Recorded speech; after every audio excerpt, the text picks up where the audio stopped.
एक 70 साल के बुजुर्ग व्यक्ति आगरा शहर के निवासी हैं, जिनका नाम बाबू राम है और वो मिलिट्री से रिटायर्ड थे। उनके पद के बारे में मुझे पता नहीं, पर ये मालूम था कि वो किसी अच्छी पोस्ट से ही रिटायर्ड हैं। वो अपनी पत्नी शांति जी के साथ रहते हैं।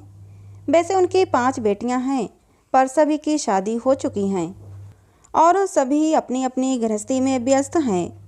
उनकी 2 बड़ी बेटियों का ससुराल आगरा शहर में ही है, जिनका आना जाना बाबू राम जी के यहाँ होता रहता है। और बाकी तीनों बेटियां शहर से बाहर हैं और उनका अपने मायके में आना साल के साल ही होता है। सभी लोग अपनी ज़िंदगी में अपनी अपनी जगह खुशी से रहते हैं।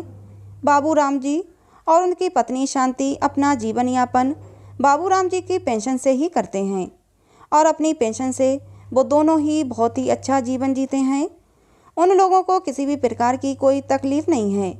दोनों ही पति पत्नी अपनी अपनी ज़िंदगी एक दूसरे के साथ बहुत ही अच्छे से व्यतीत कर रहे हैं। सब कुछ अच्छा चल रहा था, पर कहते हैं ना कि वक्त के आगे किसका जोर चला है। एक दिन अचानक ही बाबू राम जी की पत्नी शांति जी का रात को सोते सोते ही स्वर्गवास हो जाता है। बाबू राम जी के बुढ़ापे का सहारा अचानक ही छूट जाता है और इस बुढ़ापे में वो बिल्कुल ही अकेले हो जाते हैं। शांति जी के गुजर जाने के बाद उनकी सभी बेटियों को बाबू राम जी की चिंता सताने लगती है कि इस भरे संसार में वो अब कैसे अकेले रहेंगे। उनके खाने पीने, उनकी दवा दारू और उनका ध्यान कौन रखेगा। काफ़ी कुछ सोच विचार के बाद उनकी सबसे बड़ी बेटी सीमा ये निष्कर्ष निकालती है कि उनके पास एक परमानेंट बाई का इंतज़ाम कर दिया जाए, जो उनका और घर का और उनके खाने पीने सभी बातों का ध्यान रखेगी। सभी लोगों को उसकी बात सही लगती है और 2-4 दिनों के अंदर ही बाई का इंतज़ाम भी कर दिया जाता है। काफ़ी दिन बीत जाने के बाद सभी लड़कियां अपने अपने घर वापसी कर लेती हैं। आखिर वो भी कब तक रुक पाएंगी। सभी की अपनी अपनी गृहस्थी है। अब वो बाबू राम जी अपने घर में बिल्कुल ही अकेले हो गए थे। उनसे बात करने वाला, उनके सुख दुख सुनने वाला अब उनके पास कोई नहीं था। बाई भी अपना काम करती और अपने में मस्त रहती थी। वैसे भी उसे उनके खाने पीने आदि का ध्यान रखने के लिए रखा गया था, ना कि उनके सुख दुख बांटने के लिए।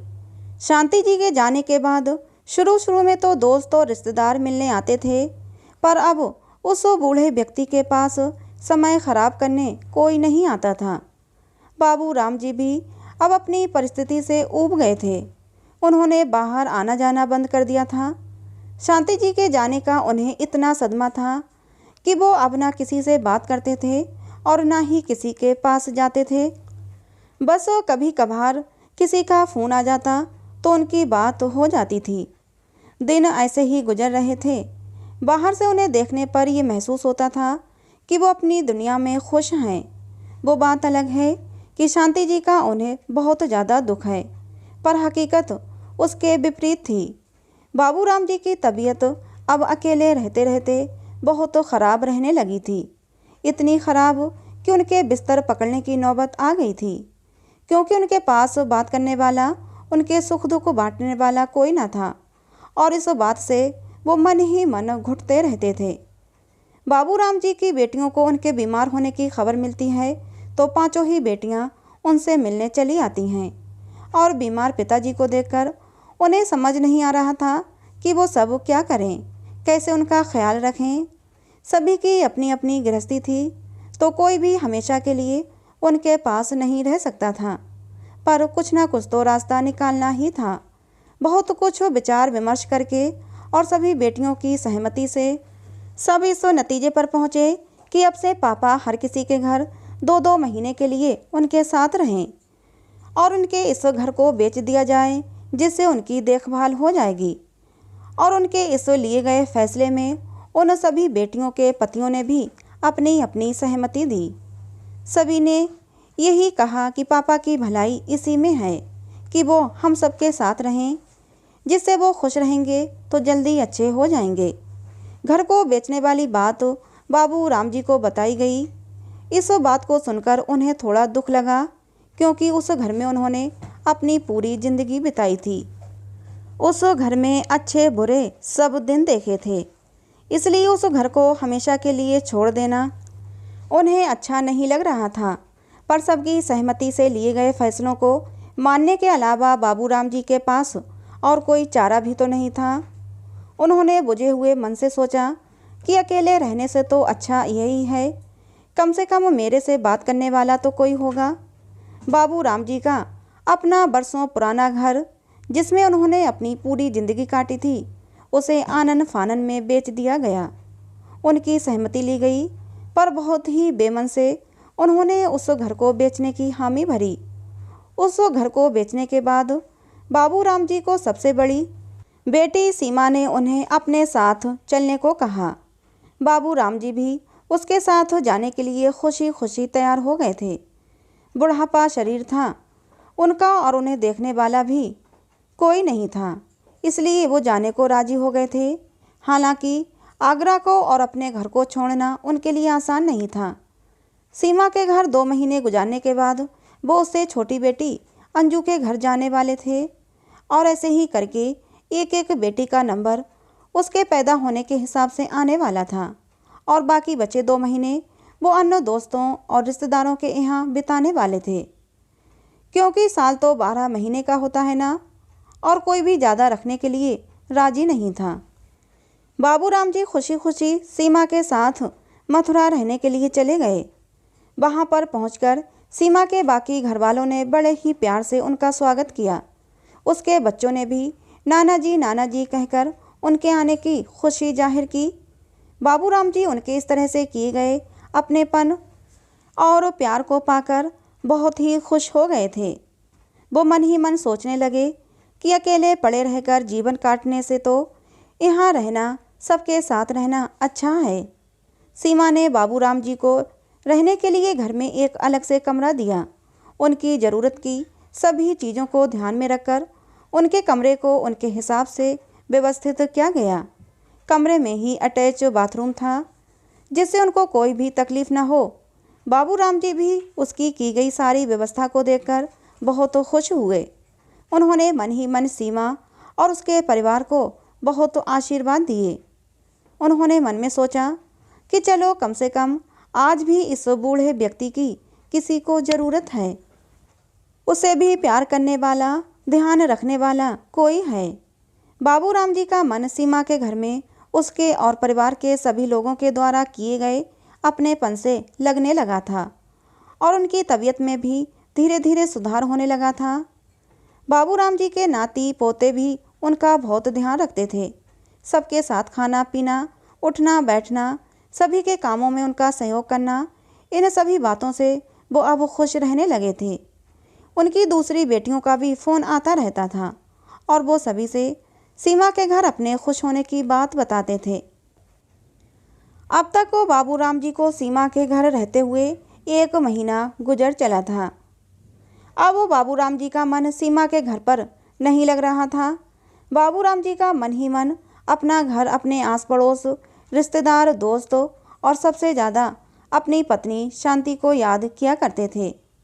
वो किसी से कुछ कहते नहीं थे, पर मन ही मन में वहाँ पर घुटन महसूस करने लगे थे, क्योंकि सीमा और उसके बच्चे बाबूराम से अब वैसा व्यवहार नहीं करते थे जैसा वो बाबूराम जी के घर आने पर शुरू में किया करते थे। ना ही सीमा के पति बाबूराम जी की इज्जत किया करते थे।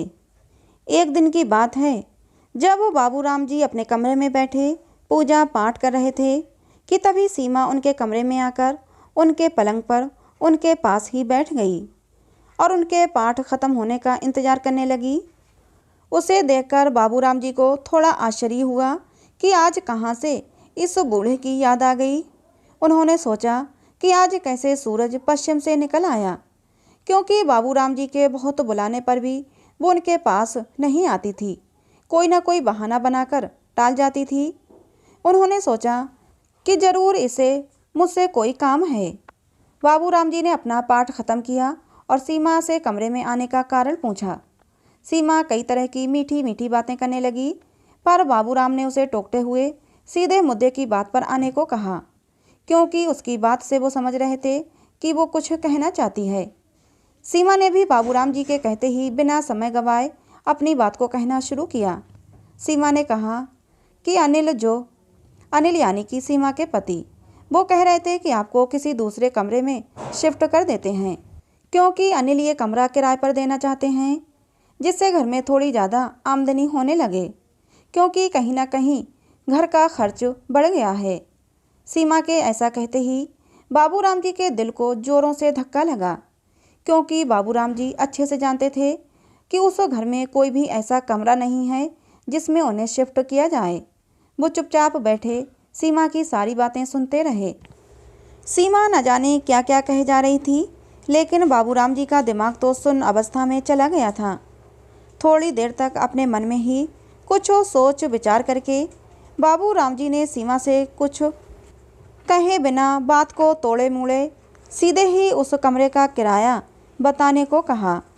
उन्हें पता था कि वो उनसे कमरे में रहने का किराया चाहती है। सीमा ने भी झट ही कमरे का किराया बता दिया और साथ ही साथ खाने पीने का भी पैसा बताते हुए कमरे से बाहर चली गई। बाबूराम जी बहुत देर तक अकेले बैठे बैठे इन्हीं सब बातों के बारे में सोच सोचकर अपनी आंखों को नम किए जा रहे थे। उन्हें अपनी आंखों अपने कानों पर विश्वास नहीं हो रहा था कि उनकी अपनी बेटी उनसे ये सब बोल सकती है। वो बैठे हुए सोचने लगे, वो सब प्यार, वो अपनापन, वो मान सम्मान सब इस बूढ़े आदमी को अपने जाल में फंसाने के लिए दिखाया गया था। वो सोचने लगे कि सीमा अगर मुझसे वैसे ही पैसे मांग लेती तो क्या मैं उसे नहीं देता?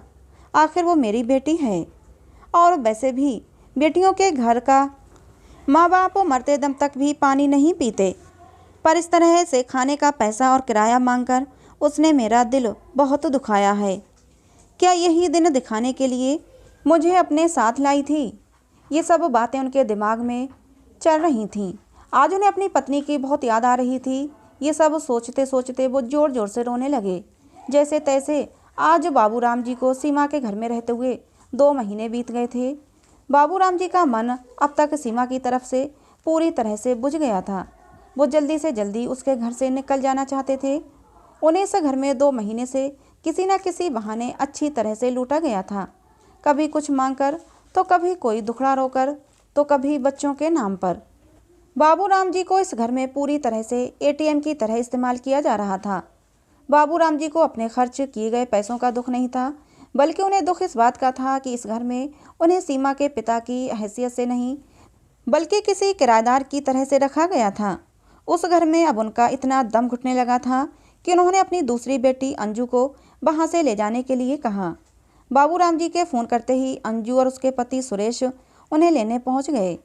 वैसे भी अब बाबूराम जी को सीमा के घर पर रहते हुए 2 महीने बीत चुके थे, तो अब नंबर के हिसाब से अंजू की ही बारी थी उन्हें रखने की। बाबूराम जी भी अंजू के साथ जाने के लिए खुशी खुशी तैयार बैठे थे। वो सोच रहे थे कि कैसे भी करके इस घुटन भरी जिंदगी से छुटकारा मिले, तो कभी कभार कोई ना कोई दोस्त या रिश्तेदार से तो मिलना होता रहेगा, क्योंकि अंजू आगरा में ही रहती थी। अंजू बड़े ही प्यार से बाबूराम जी को अपने घर ले गई। अंजू के घर पहुंचते ही उसके बच्चों ने भी अपने नाना जी का स्वागत बड़े ही प्यार से किया। अंजू के 2 लड़के थे। बाबूराम जी के घर पहुंचते ही दोनों भाई उनके आगे पीछे घूमने लगे। दोनों ही नाना जी के घर आने से बहुत खुश थे। अंजू ने भी बाबूराम जी को एक अलग से कमरा दिया और उस कमरे में भी उनकी पूरी सुविधा का सामान रखा गया। उनके ज़रूरत का एक एक सामान उस कमरे में व्यवस्थित किया गया और वो कमरा भी अटैच बाथरूम वाला था। बाबूराम जी ने सब कुछ उसी तरह से उन सभी चीज़ों और इंतजामों को देखकर जिस तरह सीमा के घर में दिया गया था, ना चाहते हुए भी, क्योंकि उसका दिल दुखाना नहीं चाहते थे, पर कहते हैं ना कि दूध का जला छाछ भी फूंक फूंक कर पीता है। उन्होंने उससे उस कमरे का किराया पूछा। बाबूराम जी ने अंजू से बड़े ही दबे सुर में कहा कि मुझे पहले ही बता देना बेटा कि खाने पीने का और इस कमरे का कितना खर्चा आएगा, जिससे बाद में किसी को भी कोई भी तकलीफ ना हो। अंजू ने बाबूराम जी को हैरानी से टोकते हुए कहा, पापा आप ये कैसी बातें कर रहे हो? क्या मैं आपसे यहाँ रहने और खाने पीने का पैसा लूँगी? आप मेरे पापा हो, कोई गैर नहीं, और आप यहाँ पर पूरे मान सम्मान के साथ अपना हक समझकर रहिए। अंजू ने कहा, पापा आप ये सोच भी कैसे सकते हैं कि मैं आपसे पैसे ले सकती हूँ? मैं तो क्या, कोई भी बेटी अपने माँ बाप से उनके रहने या खाने पीने का पैसा न लेगी। उसकी बात को सुनकर बाबूजी थोड़ा मुस्कुराए और उन्होंने अंजू से मुस्कुराते हुए कहा, किसने कहा कि ऐसा नहीं होता? मेरे साथ तो ऐसा एक बेटी ने ही किया है। अंजू को कुछ समझ नहीं आया। उसने बाबूजी से सब कुछ साफ साफ बताने को कहा। बाबूराम जी ने जो कुछ भी सीमा के घर सहा, वो सब कुछ अपने साथ जो घटा वो क्रमबद्ध तरीके से अंजू को बताया कि किस तरीके का व्यवहार उनके साथ वहाँ पर किया जाता था। ये सारी बातें बताते हुए उनकी आंखों से आंसू बहने लगे। वो बहुत दुखी हो गए थे, क्योंकि वो अपने सपने में भी नहीं सोच सकते थे कि उनकी अपनी बेटी ऐसा करेगी। उनकी कही गई बातों पर अंजू को विश्वास नहीं हो रहा था। वो सोच नहीं पा रही थी कि सीमा ऐसा भी कर सकती है। उसने सीमा से बात करने के बारे में सोचा कि सीमा ने ऐसा क्यों किया, पर बाबूराम जी ने उसे रोक दिया। उन्होंने कहा कि बेकार में बात को आगे बढ़ाने से क्या फ़ायदा। अंजू ने उनकी बात को मान लिया और बात को वहीं पर ख़त्म कर दिया। अब बाबूराम जी अंजू के घर बड़े ही सुख चैन के साथ रहने लगे। उन्हें वहाँ पर किसी भी प्रकार की न कोई परेशानी थी और न ही किसी से कुछ शिकायत थी। अंजू के घर पर उनकी ज़रूरत का पूरा ध्यान रखा जा रहा था। धीरे धीरे बाबूराम जी सीमा के घर की बताई हुई पुरानी कड़वी बातों को अंजू के प्यार और सम्मान से भूलते जा रहे थे। अब उन्हें किसी से कोई भी शिकायत नहीं थी और ना ही कोई गिला शिकवा था। अंजू के घर पर भी उन्हें रहते रहते पूरे 2 महीने होने ही वाले थे। बस वो कुछ ही दिन शेष बचे थे। अंजू के घर पर बाबूराम जी का दिल बहुत अच्छे से लग गया था, पर वहाँ से जाना उनकी मजबूरी थी, क्योंकि बाप को सभी ने 2-2 महीनों के लिए बांट लिया था। अंजू के घर से जाने के 2 दिन पहले ही अंजू बाबूराम जी के कमरे में आई और उनके पास आकर बैठ गई, क्योंकि वो उनके साथ थोड़ा समय बिताना चाहती थी। अंजू ने उनके साथ बैठकर नई पुरानी बहुत सारी बातें की और उनके साथ खूब सारा समय बिताया। अंजू के ऐसा करने से बाबूराम जी बहुत खुश नज़र आ रहे थे। उन्होंने अंजू को सीने से लगाकर उसको बहुत सारे आशीर्वाद दिए और ऐसा करते हुए उनकी आंखों से आंसू झरझर बहने लगे। तभी थोड़ी देर बाद अंजू का पति सुरेश भी कमरे में आ गया, जहाँ पर वो दोनों बाप बेटी बातें कर रहे थे। सुरेश के हाथ में एक डायरी थी, जो कमरे में आते ही उसने अंजू के हाथ में पकड़ा दी। अंजू ने उस डायरी को लेकर बाबूराम को पढ़ने के लिए दे दिया। बाबूराम जी बड़े ही आश्चर्य से उस डायरी को देखने लगे। उन्हें समझ नहीं आ रहा था कि वो डायरी उन्हें क्यों दी गई है। उन्होंने डायरी को हाथ में लेकर सुरेश से पूछा कि इसमें क्या है और वो उन्हें क्यों दी गई है और ये किसकी डायरी है। अंजू ने बाबूराम जी को उसे पढ़ने के लिए कहा। बाबूराम जी ने डायरी को पढ़ने के लिए पन्ने पलटे और एक एक करके उसे पढ़ने लगे। उसे पढ़ते ही बाबूराम जी की आंखें खुली की खुली रह गईं और वो कभी डायरी को देखते और कभी अंजू को और कभी सुरेश को देखते। डायरी को पढ़ते ही वो जड़त मुद्रा में आ गए। उन्हें एक गहरा सदमा पहुंचा था। उन्हें समझ नहीं आ रहा था कि ये सब कैसे और क्यों हुआ। उन्हें इतना सम्मान देने वाला दामाद और इतना प्यार करने वाली उनकी बेटी ऐसा कर सकते हैं। उस डायरी में बाबूराम जी पर अब से उनके घर रहने से जब तक आए थे अब तक का किया हुआ सारे खर्च का एक एक हिसाब लिखा हुआ था। एक एक पैसे का हिसाब था उस डायरी में। उनके कमरे की साज सुविधा, उनके कमरे का बिजली का बिल, उनको घुमाने फिराने पर किया गया खर्चा, जाने आने में पेट्रोल या अन्य टिकट बिकट का खर्चा, फल सब्जी अनाज दवाओं और भी न जाने क्या क्या, उन सभी का एक एक हिसाब लिखा हुआ था। बाबूराम जी कब कहाँ गए, उन्होंने कितना खर्चा किया, सब कुछ बारीकी से लिखा हुआ था। ये सब पढ़कर बाबूराम जी के दिल पर बहुत गहरा आघात हुआ। वो समझ नहीं पा रहे थे कि उनके साथ ये सब क्यों हो रहा है। वो मन ही मन सोच रहे थे कि इन सभी लड़कियों को तो मैंने मकान बिकते ही सब कुछ उनको उनके हिस्से का बांट कर दे दिया था, तो अब इन सबको बूढ़े बाप से क्या चाहिए। वो अपने आप को और अपने कर्मों को कोस रहे थे। बाबूराम जी की आंखों से झरझर आंसू बहने लगे। अपनी आंखों को पोंछते हुए उन्होंने अंजू से कहा कि मैं तो समझ रहा था कि ये सब प्यार अपनापन सब इस बूढ़े बाप के लिए है, पर मैं गलत था। ये सब बाप के लिए नहीं, उसके पैसों के लिए था। वो रोते रोते अपने संस्कारों को कोस रहे थे। उन्होंने सोचा कि शायद मेरी परवरिश में ही कमी रही होगी। जो मुझे ऐसे धोखे खाने पड़ रहे हैं। अंजू ने बड़े ही इतराते हुए कहा कि इसमें इतना रोने वाली क्या बात है पापा। जब आप उस सीमा को इतना कुछ दे सकते हैं तो मैंने तो वही मांगा है जो आप पर खर्च किया है। जब आप उस सीमा का घर भर रहे थे तब तो आपको बुरा नहीं लगा। आज मैंने जरा सा कुछ मांग लिया तो आपको इतना बुरा लग रहा है। आपको इतनी पेंशन मिलती है, थोड़ा बहुत तो आप हमें भी दे देंगे तो गरीब तो नहीं हो जाएंगे। अंजू के मुंह से ये सारी बातें सुनकर बाबू राम जी को एक झटका लगा। वो सोचने लगे कि कभी भी इसने जाहिर नहीं होने दी कि इसके मन में इतना जहर है। बाबू राम जी अब कुछ भी समझने की परिस्थिति में नहीं रहे। अंजू ने बाबू राम जी से कहा, मुझे पता है पापा, आपने कब कब और क्या क्या सीमा को दिया है। उसके बच्चों की कॉलेज की फीस, उन्हें नई मोटरसाइकिल, सीमा को सोने की अंगूठी बनवा कर दी है और मुझे देने में क्या परेशानी है। बाबू राम जी अपनी आंखों और कानों पर विश्वास नहीं कर पा रहे थे कि कैसे दोनों बहनों ने मिलकर बाप को लूटने की साजिश रची है। दोनों ने एक दूसरे को बताया कि कैसे कैसे लूटा जा सकता है। बाबू राम जी अब अपने सोचने और समझने की शक्ति खो चुके थे। उनके मन पर एक के बाद एक जख्म बनते जा रहे थे। ये सब बातें बोलकर और बाबूजी के हाथ में चेक पकड़ाकर अंजू और सुरेश कमरे से बाहर चले गए। बाबू राम जी को आज अपनी पत्नी शांति की बहुत याद आ रही थी। वो सोच रहे थे कि काश तुम मुझे अकेला छोड़कर नहीं जाती और मुझसे बहुत बड़ी गलती हो गई जो इन सभी की बातों में आकर मैंने बरसों पुराना अपना घर बेच दिया। अब वो बाबू राम जी का मन सभी बच्चियों से हट गया था। अब वो किसी के भी पास नहीं जाना चाहते थे क्योंकि वो समझ गए थे कि किसी को भी उनकी ज़रूरत नहीं है। सभी को बाप की हर महीने आने वाली पेंशन चाहिए।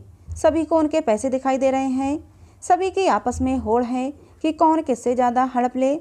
उनका ये बूढ़ा बाप जिए या मरे उससे किसी को कोई मतलब नहीं है। वो सोच रहे थे कि सीमा के घर धोखा खाने के बावजूद भी मैंने उन्हें माफ़ कर दिया, अंजू के दिए गए प्यार और अपनेपन की वजह से। उन्हें लगा था कि उनकी बेटी में कोई कमी नहीं होगी। वो तो उसने किसी के दबाव में आकर ये सब किया होगा। पर आज अंजू ने जो उनकी पीठ पर छुरा घोंपा था, उसने दिखावे का नकाब पहनकर उन्हें ऐसे जाल में फंसा दिया जहाँ से ना तो निकलते बने और ना ही उगलते बने। इतना सब होने के बाद उनके पास अब कोई रास्ता नहीं था कि अब वो क्या करें और कहाँ जाएं।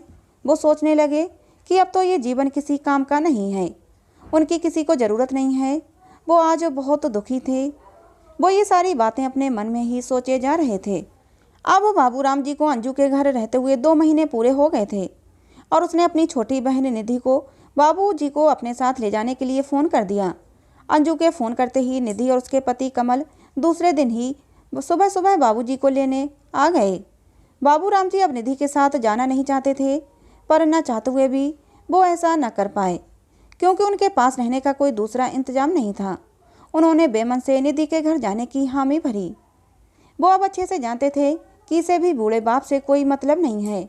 बाप के नाम आ रही हर महीने की 42,000 रुपये पेंशन की उन्हें ज़रूरत है। उन सब बेटियों के लिए बाप उनकी साइड इनकम था जिसे बस जरा से दिखावे से ही कमाया जा सकता था। ये सारी बातें बाबू राम जी के दिमाग में चल रही थीं। सब कुछ जानकर भी वो कुछ करने लायक नहीं थे। निधि के घर रहने के लिए वो अपना थोड़ा सा सामान लेकर गए थे। वो गुड़गांव में रहती थी। वो लोग कुछ घंटों का सफ़र तय करके पहुंच गए। बाबू राम जी ने अपने मन में सोचा कि चलो एक बार फिर से अपने आप को लुटवाने के लिए तैयार हो जाओ। सभी के घर की तरह ही निधि के घर में भी उनका बहुत अच्छे से स्वागत किया गया। यहाँ पर भी बाबूजी को सारी सुख सुविधाएं दी गईं। यहाँ पर एक चीज़ ज़्यादा ही दी गई और वो था उनका नौकर नरेश। नरेश को बाबू राम जी की सेवा के लिए रखा गया था।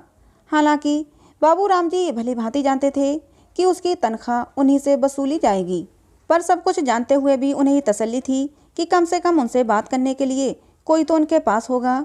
बाबू राम जी अपना मन मारकर वहाँ पर रहना स्वीकार कर लिए। बाबू राम जी के कुछ दिन तो निधि के घर अच्छे से गुजरे, परंतु धीरे धीरे सभी के चेहरे सामने आने लगे। शुरू में तो नरेश उनके साथ ही रहता, उनसे बातें करता। कभी कभार वो घर से बाहर टहलने के लिए भी जाते तो नरेश उनके साथ ही रहता। बाबू राम जी भी नरेश को अपना अच्छा साथी मानने लगे थे। उन्हें लगता था कि कम से कम वो इस घर में उसके साथ तो अपने दुख साझा कर सकते हैं। पर निधि और कमल धीरे धीरे करके नरेश को बाबू राम जी से अलग करने लगे। वो अब बाबू राम जी के साथ कम और उनके घर के काम ज़्यादा किया करता था। बाबू राम जी के पास तो अब सिर्फ नाम के लिए ही दिखाई देता था। वैसे भी बाबूराम जी ये तो पहले से जानते थे कि ऐसा दिन आएगा, उनका यहाँ पर रहते हुए ये दिन जरूर आएगा। पर फिर भी उन्होंने यही सोचा था कि जितने दिन अच्छे से निकल जाएं सो अच्छा है। कुछ दिन गुजरने के बाद बाबूराम जी ने नरेश को अपने पास कमरे में आने को कहा। नरेश उनके बुलाने से उनके पास आया। नरेश के कमरे में आते ही बाबूराम जी ने नरेश से पूछा कि क्या बात है, अब तो तुम बिल्कुल भी मेरे पास नहीं आते। बाबूराम जी को इतने दिन साथ में बिताने के कारण नरेश से लगाव हो गया था। वो तो उसके साथ अपने सारे दुख बांटने लगे थे, पर नरेश के इस व्यवहार के कारण वो बहुत निराश हो गए थे। ये कहते हुए बाबूराम जी की आंखों से आंसू बहने लगे।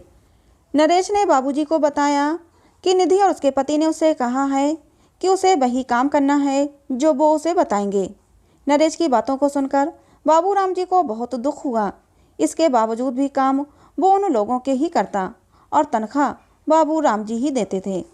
बाबूराम जी भी अपने कमरे में बैठे बैठे सोचने लगे, ये कैसी बेटियां हैं जिन्हें अपने पिता की कोई परवाह नहीं है, जबकि सभी को पता है कि बाप ने उनके घर सिर्फ 2 महीने ही गुजारने हैं, उसके बाद तो यहाँ से चले जाना है जब तक दोबारा नंबर नहीं आ जाता। और इस बूढ़े बाप का क्या पता दोबारा नंबर आए भी या नहीं, तो वो 2 महीने भी अच्छे से नहीं रख सकती। वो मन ही मन सोच रहे थे कि किसी ने सच ही कहा है कि माँ बाप बच्चों को एक कमरे में ही बड़े अच्छे से पाल लेते हैं, और ये सब बच्चे मिलकर भी एक बाप को नहीं पाल सकते। बाबूराम जी कमरे में बैठे हुए यही सब बातें सोच रहे थे कि इतने में निधि कमरे में आई और उसने बाबूराम जी को तैयार होने के लिए कहा। बाबूराम जी ने उससे पूछा कि कहाँ जाना है, पर वो कुछ न बोली और कमरे से चली गई। बाबूराम जी थोड़ी देर तक सोचते रहे कि पता नहीं कहाँ जाना है, पर कुछ सोचकर तैयार हो गए। सभी लोग एक कार शोरूम में घुसे। शोरूम के अंदर जाते जाते निधि ने बाबूराम जी को बताया कि हम लोग कार खरीदने के लिए आए हैं। बाबूराम जी और सभी अंदर जाकर कार पसंद करने लगे। निधि के पति कमल और उनका बेटा कार पसंद कर रहे थे कि तभी निधि ने बाबूराम जी से आकर कार के पैसे देने को कहा। बाबूराम जी उसकी बात को समझ ही नहीं पाए कि वो क्या कह रही है। बाबूराम जी उसे हैरानी से देखने लगे। निधि ने बाबूराम जी को बोला कि पापा, ये कार तो आप ही हमें गिफ्ट कर रहे हैं, क्या आप हमें ये कार तक नहीं दे सकते।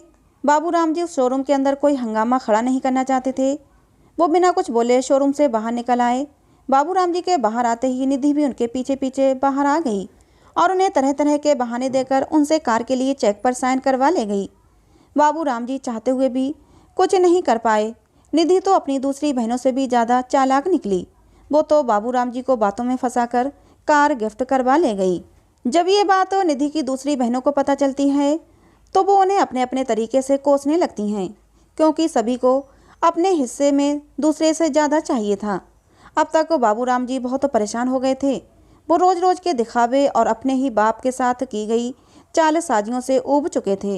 वो अपने लिए एक ऐसी जगह तलाशना चाहते थे जहाँ पर वो अपने जीवन के ये बचे हुए कुछ ही पल और अपना बुढ़ापा सुख चैन और आराम के साथ गुजार सकें, जहाँ पर न किसी की चिकचिक हो और न ही किसी की कोई चालबाजियाँ हों। वो बहुत परेशान रहने लगे थे। उन्होंने अपना आगरा का बरसों पुराना घर खुश रहने के लिए बेचा था, पर वो तो पहले से भी ज़्यादा दुखी रहने लगे थे और उनके इस अकेलेपन और उदासी से उनकी किसी भी बेटी को कोई फ़र्क नहीं पड़ता था।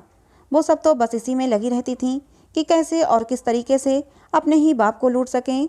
बाबूराम जी के एक बहुत पुराने दोस्त थे। बाबूराम जी ने उन्हें अपनी सारी तकलीफ़ों के बारे में फ़ोन पर बताया। तभी उनके दोस्त ने उन्हें वृद्ध आश्रम में रहने की सलाह दी कि वहाँ पर तुम्हारे दिन सुकून से बीतेंगे। बाबूराम जी को अपने दोस्त की वृद्ध आश्रम वाली बात सही लगी। उन्होंने सोचा कि जब किसी को मेरी ज़रूरत ही नहीं तो मैं भी किसी के बारे में क्यों सोचूं। बाबूराम जी ने मन में सोचा कि जिसकी ज़िंदगी जैसे चल रही है चलने दो, कम से कम बुढ़ापे के बचे हुए दिन तो मेरे सही से गुजरें। मेरे ही जैसे न जाने कितने लोग मुझे वहाँ पर मिलेंगे, सुख दुख बांटने वाला कोई तो होगा। बाबूराम जी ने अब सभी की तरफ से मोह खो दिया था। ना ही अपनी बेटियों से और ना ही उनके बच्चों से कुछ जुड़ाव रह गया था। उन्होंने वृद्ध आश्रम जाने का मन बना लिया था। बस वो आश्रम से पहले अपने बड़े भाई से एक बार मिलना चाहते थे। वो अपने बड़े भाई राजा राम जी से बहुत प्यार करते थे। वो उनकी बहुत इज्जत और सम्मान करते थे, इसीलिए वो वृद्ध आश्रम जाने वाली बात उन्हें बताना चाहते थे। बाबूराम जी की पत्नी और उनकी भाभी में कभी भी नहीं बनती थी। इसी वजह से वो दोनों भाई आपस में ज़्यादा मिल नहीं पाते थे। पर ऐसा बिल्कुल भी नहीं था कि इन दोनों भाइयों के न मिलने से आपस में दोनों में जरा भी प्यार कम हुआ हो। बाबूराम जी अपने भाई को याद करते हुए अपने बचपन में खो जाते थे। वो उन दिनों की बातें याद करने लगते कि कैसे वो और उनके बड़े भाई राजा राम जी एक साथ मिलकर बड़े प्यार से रहा करते थे। परंतु अपनी अपनी शादियों के बाद दोनों ने रोज रोज की कलह से बचने के लिए अकेले अलग अलग रहना ही वाजिब समझा था, जिससे दोनों परिवारों में प्यार बना रहे। अपने बड़े भाई को याद करते हुए बाबूराम जी की आंखों से आंसू बहने लगते हैं। वो अपने भाई से मिलकर उन्हें अपने दिल की सारी बातें बताना चाहते हैं। वो अपनी आंखों से बहते आंसुओं को पोंछकर अपने भाई से बात करने के लिए फ़ोन लगाते हैं। जैसे ही उनके बड़े भाई राजा राम जी को उनके फ़ोन आने की खबर का पता चलता है तो इस बात से खुश होकर वो फूले नहीं समाते। उनके लिए वो पल बहुत ही खुशी का पल बन जाता है। दोनों भाइयों की आपस में बात होती है और बात करते हुए दोनों भाइयों के गले भर जाते हैं। वो दोनों भाई जल्द से जल्द मिलकर आपस में गले मिलकर रोना चाहते हैं। बाबूराम जी के फ़ोन करते ही राजा राम जी बिना कुछ जाने समझे उन्हें अपने घर मिलने आने के लिए बुलाते हैं। उनकी ये बात सुनते ही बाबूराम जी के गले में दबी हुई सिसकी जोर से आंसुओं के स्वर में तब्दील हो जाती है। बाबूराम जी अपने आंसुओं को रोक नहीं पाते और अपने भाई से मिलने को आतुर हो उठते हैं और फ़ोन पर उनसे 2 दिन बाद मिलने का वादा करते हैं। राजा राम जी अपने भरे पूरे परिवार के साथ ग्वालियर शहर में रहते हैं। वो अपनी पत्नी आशा, अपने 2 बेटे, बड़ा बेटा चंद्र और उसकी पत्नी सुमन और 2 बेटियां, छोटा बेटा अतुल, उसकी पत्नी सुनीता और एक बेटा, सभी लोग एक संयुक्त परिवार में एक साथ मिलजुल कर रहते हैं। बाबूराम जी के 2 दिन बाद ग्वालियर आकर मिलने की बात वो अपने घर में सभी को बताते हैं। उनके घर पर सभी इस बात को सुनकर बाबूराम जी से मिलने के लिए उत्साहित होते हैं। उनके आने की तैयारियां होने लगती हैं। बाबूराम जी के आज आने का दिन है और उनके आने की खुशी में तरह तरह के पकवान बन रहे हैं। उनके रहने के लिए कमरा तैयार किया जाता है। सभी लोग अपने अपने तरीके से उनके स्वागत में लगे हुए हैं। बच्चे भी अपने छोटे दादाजी से मिलने को बेताब हैं, क्योंकि उनके बचपन में उनके छोटे दादाजी बहुत सारी चॉकलेट ला कर देते थे। बाबूराम जी की गाड़ी आने का समय हो जाता है और वो कुछ ही देर में अपने बड़े भाई के घर पहुंच जाते हैं। उनके वहां पर पहुंचते ही उनका बहुत ही प्यार और सम्मान से उनका स्वागत किया जाता है। सभी लोग उनकी खातिरदारी में लग जाते हैं। दोनों बहुएं, दोनों बेटे और उनके बच्चे उन्हें ये एहसास ही नहीं होने देते कि वो इन सभी लोगों से कई सालों बाद मिल रहे हैं। बाबूराम जी भी उनके प्यार और अपनेपन को पाकर बहुत भावुक हो जाते हैं। बाबूराम जी को उनके इस प्यार और अपनेपन की इस तरह से उम्मीद नहीं होती है, क्योंकि जिस तरह से वो इन सभी से अलग हुए थे और इतने सालों में उन्होंने इन सब से कोई वास्ता नहीं रखा था। कभी बस 1-2 बार फ़ोन पर ही बात हुई थी या कभी बच्चों की शादियों तक का व्यवहार निभाया गया था। और बाबूराम जी की पत्नी शांति के स्वर्गवास पर उनका आना हुआ था। बाबूराम जी को अपने बड़े भाई के घर आए हुए अभी कुछ ही घंटे हुए थे कि उन्होंने अपने वापस जाने की बात करी। उनके वापस जाने वाली बात को सुनकर सभी लोगों ने उन्हें कुछ दिन उनके साथ रहने की कसम दी, क्योंकि वो सभी उनके साथ कुछ समय बिताना चाहते थे। वैसे भी वो उन सबसे कई सालों बाद मिले थे। बाबूराम जी किसी पर भी बोझ नहीं बनना चाहते थे, इसलिए वो अपने जाने की बात कर रहे थे, पर अपने भाई की बात का सम्मान रखते हुए कुछ दिन साथ रहने की बात को मान जाते हैं। उसके बाद सभी साथ में मिलकर खाना खाते हैं और खूब सारी बातें करते हैं और एक साथ बहुत अच्छा समय बिताते हैं।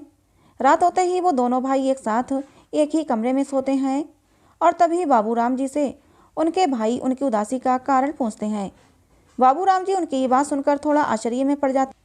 वो अपने मन में सोचते हैं कि उन्होंने तो कोई बात भी किसी को नहीं बताई, तो इन्हें कैसे मालूम कि मैं बहुत तो परेशान हूँ, दुखी और उदास हूँ और इसी वजह से मैं इनसे मिलने के लिए आया हूँ।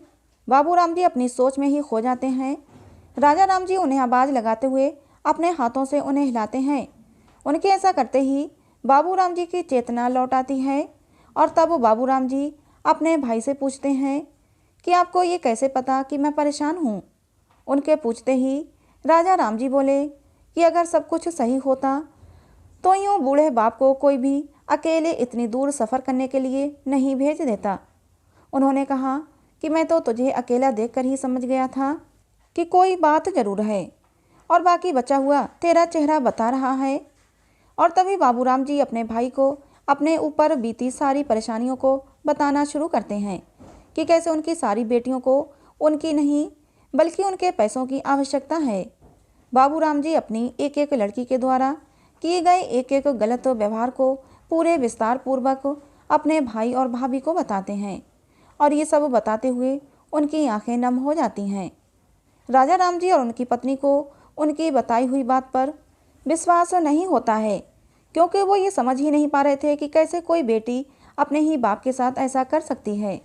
और उनका ये सोचना लाजमी भी था, क्योंकि कहीं ना कहीं हम सभी ने इस संसार में लड़कों के द्वारा ऐसे व्यवहार को होते देखा या सुना है, पर लड़कियों द्वारा इस तरह से व्यवहार करने के बारे में कोई सोच भी नहीं पाता है।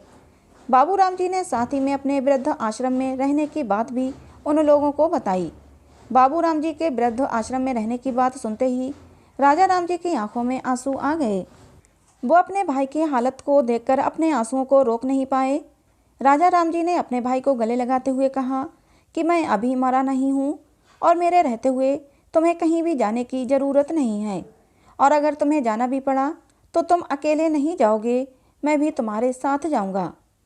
उन्होंने कहा कि अब से तुम हमारे साथ ही रहोगे। बाबूराम जी ने उनकी बात को सुनकर कहा कि नहीं, मैं किसी पर बोझ बनना नहीं चाहता। मैं जैसा हूँ, जिस हाल में हूँ, ठीक हूँ। आप मेरे लिए परेशान मत हों। राजा राम जी ने कहा कि कभी तुम मेरे ऊपर क्या बोझ हो सकते हो, तुमने ऐसा सोचा भी कैसे। बाबूराम जी को अपने भाई की इस बात को सुनकर तसल्ली तो हुई, पर वो मन में ये सोचने लगे कि ये शायद प्यार में उन्होंने सारी बातें कही हैं। दूसरे दिन बाबूराम जी की कही गई सारी बातों को राजा राम जी ने अपने परिवार के सभी लोगों को बताया। उस समय बाबूराम जी अपने कामों में व्यस्त थे जब वो राजा राम जी सभी को ये बातें बता रहे थे। राजा राम जी सारी बातें उनकी गैर हाजिरी में ही करना चाहते थे, जिससे कि बाबूराम जी को अपमान महसूस न हो। घर के सभी लोगों ने राजा राम जी की सारी बातों को सुनकर बाबूराम जी को खुशी खुशी अपनाने की बात कही। सभी की एक ही राय थी कि हम सभी लोग मिलकर उनका ख्याल रखेंगे, और ये सारी बातें वो बिना स्वार्थ के कर रहे हैं, क्योंकि उनके घर में किसी को भी नहीं पता था कि उनकी कितनी पेंशन है, उनका क्या बैंक बैलेंस है, या उनके बुढ़ापे का क्या सहारा है। ये सब बाबूराम जी को अपनाना चाहते थे, न कि उनकी हर महीने की आती पेंशन को। राजा राम जी की कही सारी बातों को उनके परिवार ने बिना किसी आपत्ति जाहिर किए मान लिया। इसीलिए राजा राम जी को आज अपनी परवरिश, दिए गए संस्कारों और अपने बच्चों पर गर्व हो रहा था कि कैसे उनके सिर्फ एक बार कहने पर ही सभी ने उनकी बात का समर्थन किया, और साथ ही साथ उनकी बहुओं ने भी बाबूराम जी को अपनाने में अपना पूरा सहयोग दिया। उनके बड़े बेटे चंद्र और उनकी पत्नी सुमन ने तो उन्हें रहने के लिए अपना कमरा तक दे दिया। बाबूराम जी के बड़े भाई राजा राम जी बहुत ज़्यादा अमीर व्यक्ति नहीं थे, बस वो सब खुशी खुशी अपनी रोजी रोटी चलाते थे, एक आम आदमी की तरह से ही। राजा राम जी का घर में सिर्फ इतनी ही जगह थी कि उसमें सभी के पास अपना एक एक कमरा था, और वो इतना बड़ा नहीं कि बाबूराम जी को एक अलग से कमरा दिया जा सके। इसी वजह से राजा राम जी के बड़े बेटे ने अपना कमरा उन्हें देने के लिए कहा, जिससे बाबूराम जी को किसी भी तरह की कोई परेशानी न हो। जैसे ही बाबूराम जी को ये बात पता चली, उन्होंने चंद्र को ऐसा करने से मना किया और अपने बड़े भाई के साथ ही उनके कमरे में एक चारपाई पर सोना उचित समझा। बाबूराम जी ने कहा कि उन्हें सिर्फ प्यार की ज़रूरत है, न कि किसी बड़े घर की। और इस घर में न कोई अलग से बड़ा कमरा था और न ही कमरे में अटैच बाथरूम की सुविधा थी। जो था जैसा था सब बाबूराम जी के सामने था, पर बाबूराम जी के लिए इस घर में प्यार की कोई कमी नहीं थी, न ही इज्जत और सम्मान की, और साथ साथ सभी बड़े और बच्चों में सभी के प्रति प्यार था, और वो भी बिना किसी स्वार्थ के। राजा राम जी के घर बाबूराम जी को बहुत प्यार और अपनापन मिल रहा था। जब भी कोई कहीं भी बाहर जाता तो हमेशा उनसे पूछा जाता कि किसी भी चीज़ की आवश्यकता हो तो बता दें। बाबूराम जी को भी अब इन सभी से अपनेपन और प्यार की आदत होती जा रही थी। अब उनका मन इन सबको कहीं भी छोड़कर जाने को नहीं करता था। बाबूराम जी को हमेशा ये डर सताया करता था कि आखिर वो कब तक अपने भाई के घर में रहेंगे। एक ना एक दिन तो जाना ही पड़ेगा। लेकिन वो ये सोचकर तसल्ली करते कि जितने दिन भी यहाँ पर हैं तो खुश होकर अपने दिन काटें। राजा राम जी के घर सुविधाओं की कमी थी, पर कभी भी किसी ने भी उन्हें किसी भी चीज़ की कोई भी कमी नहीं होने दी। सभी लोग, चाहे बच्चे हों या बड़े, सभी उनकी सेवा में तत्पर रहते थे।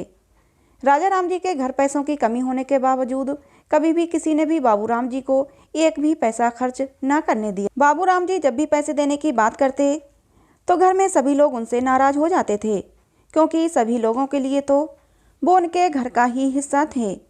अब वो बाबू राम जी को अपने भाई के घर रहते हुए पूरे 4 महीने हो चुके थे और किसी ने भी अभी तक उनसे ना ही कोई पैसा खर्च करवाया था, ना ही कभी कोई उम्मीद जताई थी। इस घर में उन्हें पूरा मान सम्मान और अपनापन मिला था, वो भी बिना किसी स्वार्थ और शर्त के। बाबू राम जी अपने कमरे में बैठे बैठे सोच रहे थे कि इस जगह अभी मेरे बच्चे होते तो कब का मुझे नोच चुके होते। बाबू राम जी की लड़कियां उन्हें रोज़ ले जाने के लिए फ़ोन करती हैं, लेकिन बाबू राम जी को अच्छे से मालूम है कि उन्हें अपने बाप की याद नहीं सता रही। उन्हें तो अपनी साइड इनकम की याद आती है, जो बिना कुछ किए उन सबको मिल रही थी।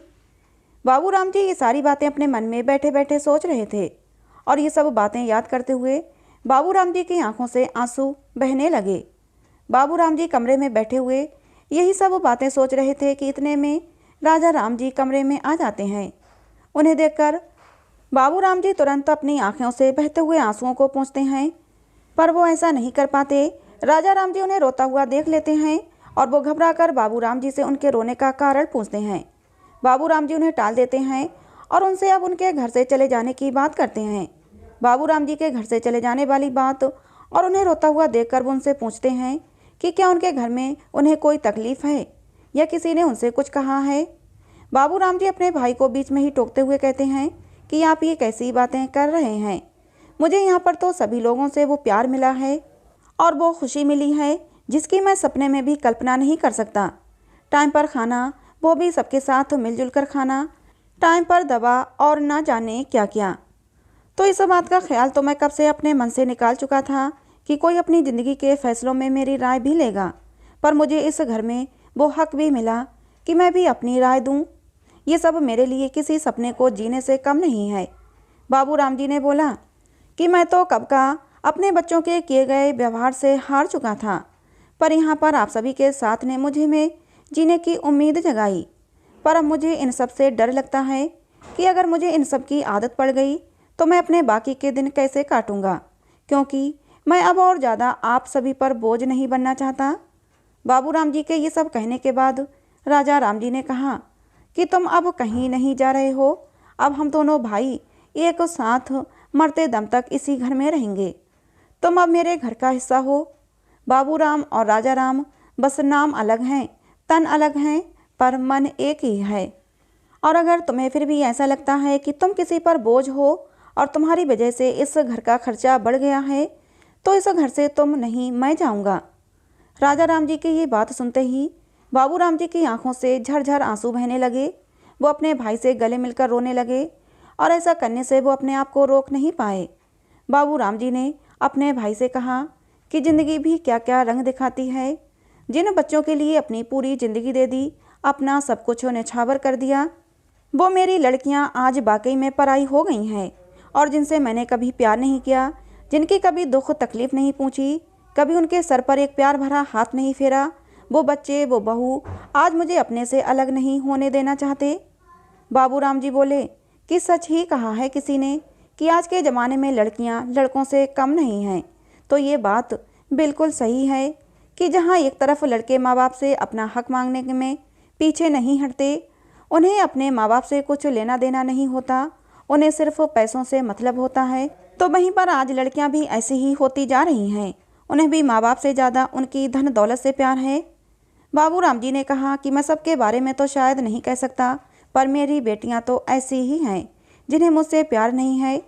और जहां हम लड़कों को हमेशा गलत मानते हैं, बहुओं को कभी अपना नहीं समझते, तो वही बहुएं सास ससुर के बुरे वक्त में उनके साथ रहती हैं और उनकी सेवा करती हैं। वही लड़के उनका ध्यान रखते हैं। कौन लड़की है जो अपना घर बार छोड़कर अपने माँ बाप की सेवा करने आती है? सेवा तो हमेशा बहुएं ही करती हैं। उन्होंने कहा कि यहाँ पर भी मैं किसी की बात नहीं करता, पर अपने घर के बच्चे तो ऐसे ही हैं। बाबू राम जी बोले कि ये दोनों ही बातें मैंने अपने जीवन में सीखी हैं कि आज के समय में लड़के लड़की और बहू बेटी सब हर किसी चीज़ में एक समान है, वो चाहे माँ बाप के हिस्से का ना हो या उनके धन दौलत के। जहाँ एक तरफ लड़के बुरे हैं तो वहीं लड़कियाँ भी बुरी हैं, और जहाँ बहुएं बुरी हैं तो वहाँ दामाद भी बुरे हैं। वाकई में सब कुछ एक समान है। आज बाबू राम जी हमारी इस दुनिया में नहीं हैं। उन्हें गुजरे हुए साल सवा साल हो गया है, पर वो मरते दम तक अपने भाई के साथ ही रहे। उन्हें कभी भी किसी ने भी कहीं नहीं जाने दिया, न उनकी किसी बेटी के घर और न ही किसी वृद्ध आश्रम में। पर कहते हैं ना कि भगवान के आगे किसी की नहीं चलती, बस वहाँ पर जाने से नहीं रोक पाए। पर बाबू राम जी ने अपने बुढ़ापे के पल राजा राम जी के और उनके परिवार के साथ बड़े ही प्यार और खुशी से बिताए। तो दोस्तों, ये कहानी आप लोगों को कैसी लगी? कहानी थोड़ी लंबी हो गई, मगर मुझे लगता है कि ये बहुत ही शिक्षाप्रद, बहुत ही बड़ी सीख देने वाली कहानी है। कहानी कैसी लगी ज़रूर बताना। अच्छी लगी हो तो प्लीज़ इसे एक लाइक और चैनल को सब्सक्राइब जरूर कर लेना। मिलते हैं अगली किसी नई कहानी में।